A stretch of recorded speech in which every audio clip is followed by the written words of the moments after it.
Continuamos coa búsqueda do tesouro, facémolo, recordade, esta semana na cidade de Lugo. E moito ollo porque hoxe chegan as derradeiras pistas, non as buscarei eu soa, senón que o farei da man do pirata dos tesouros. Podemos chamarse ao pirata galego daqui de Lugo, que é Guido. Coñecédelo todos, pero por aquí non anda.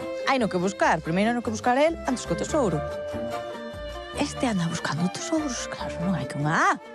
Guido! Que tal, Alba? Aquí estabas, andamos buscando un tesouro, tiñamos que vir falar contigo. Seino.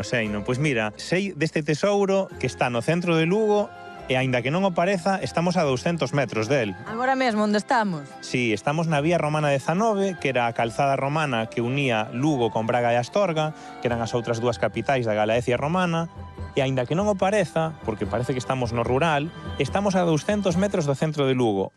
A verdade é que este tesouro estáme gustando a min. Non é o que buscamos, pero ben podía ser. Pero, en concreto, a vía romana eu creo que non é moi coñecida, non? Non, de feito, en xeral o barrio do Carme, onde estamos, é un lugar aínda moi descoñecido de Lugo, cando ten moitísima historia, moita natureza.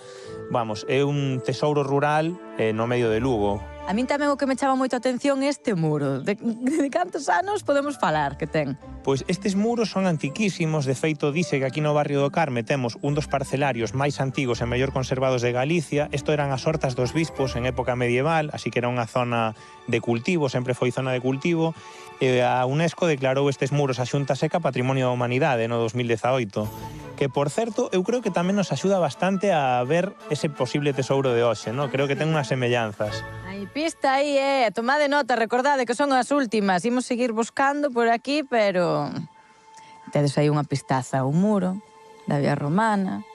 Pois outra das moitas curiosidades que ten o barrio do Carme é que aquí naceu San Froilán, o patrón da cidade. Pero non só el, non? Algo máis naciu aquí. Sí, aquí nace un afluente do Miño que se chama Regueiro das Hortas e, bueno, en xeral o barrio do Carme é unha xoia da cidade de Lugo que merece moito a pena visitar. Aproveito para animar a xente a que veña e a descubrir esta xoia de Lugo. A descubrir esta xoia que ademais está moi pretiño do tesouro que buscamos esta semana. Recordade, acabamos de dar con Guido as últimas pistas para topar o tesouro. Mañá resolverémolo en directo, así que empezade a enviar as vosas respostas e recordade, os que vivides en Lugo ou vos ides a chegar á cidade, achegadevos a onde esteamos nós, que igual levades premio. O venres tamén, 250 €. Ainda que hai outro tesouro, pero a min este gustoume.